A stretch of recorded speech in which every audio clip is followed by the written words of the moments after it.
Automobile design involves arriving at just the right balance between practicality and personal expression. This leads some designers to unleash their most eccentric visions unrestrained. Join Facts First as we explore some of the strangest cars ever created and what motivated their outlandish shapes and improbable features. 1909 Ford Model T.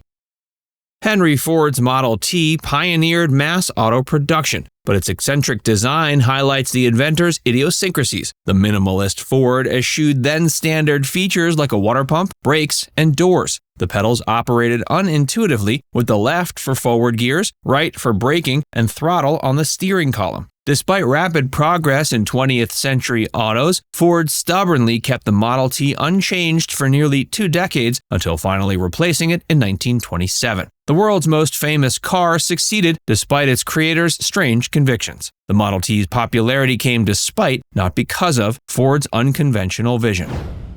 Chevrolet SSR.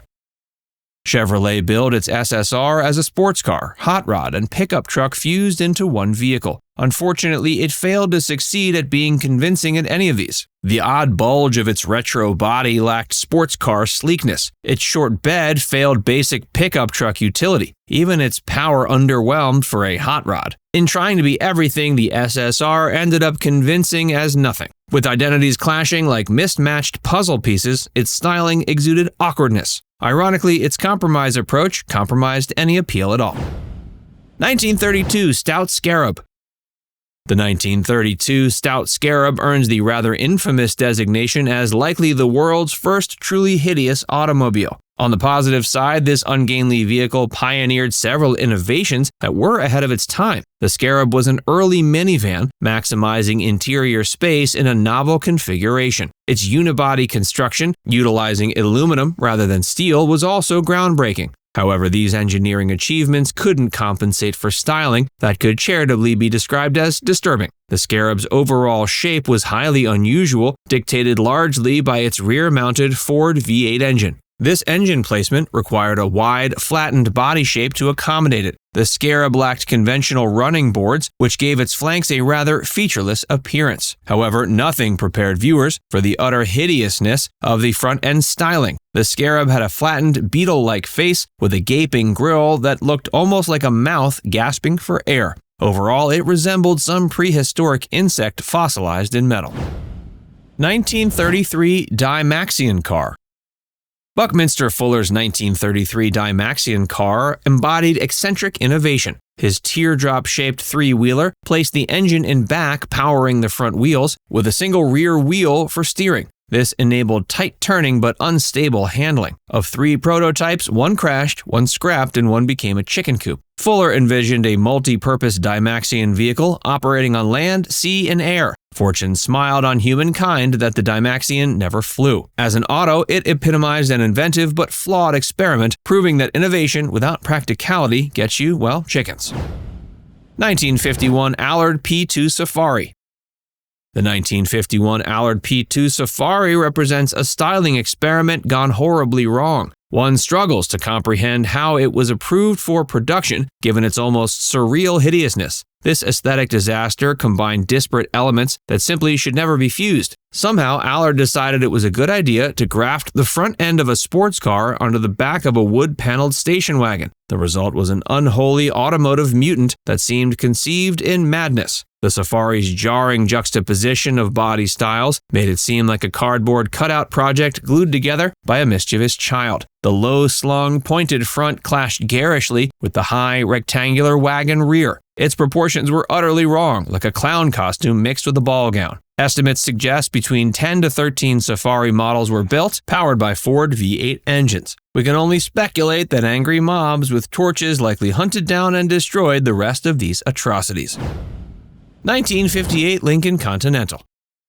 The 58 Lincoln Continental represented a shocking lapse of taste and restraint by Lincoln stylists. Everything about its design radiated excess, from its massive, bloated body to its radical concave front fenders. The car gave the impression of occupying as much space as possible for no discernible reason. It managed to appear dated and wildly avant-garde simultaneously, while also being genuinely hideous by any rational standard. Details like canted headlights and near-vertical body sides added to the Continental's questionable styling motifs. Contemporary observers were appalled at its exaggerated proportions, which dwarfed even the largest Cadillacs of the era. Incredibly, Lincoln managed to make the Continental progressively worse in each succeeding year, reaching new heights of visual offense. Only in 1961, when the Continental was finally redesigned, could onlookers breathe a collective sigh of relief.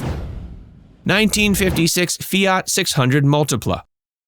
The 1956 Fiat 600 Multipla mutated a standard Fiat 600 into a bizarre 6-seat micro minivan. Expanding the 600's front trunk into a passenger area yielded a clown car-like 0.6-liter engine powering a vehicle bursting with occupants. Astoundingly, Fiat didn't enlarge the engine for the overburdened Multipla. With no added power, its performance predictably proved pathetic. The Multipla exemplified misguided attempts at innovation that failed to consider real-world practicality. Citicar Electric Car. The 1970s Citicar Electric Car exemplified worthy green intentions realized through terrible design. Resembling a wedge of cheese, the tiny EV evoked a child's drawing. Its awkward slant and cartoonish headlights announced its ugliness. Offering just 2.5 to 6 horsepower, the glorified golf cart's 30 to 50 mile/hour top speed justified its looks only so much. The Citicar proved that purpose can't offset aesthetics. 1968 Lombardi Grand Prix.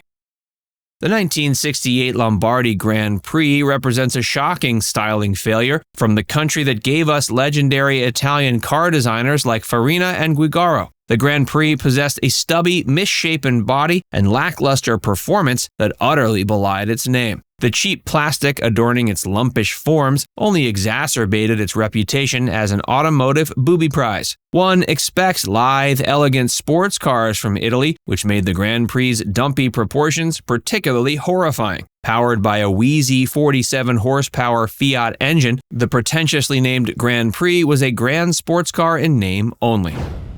1970 Bond Bug.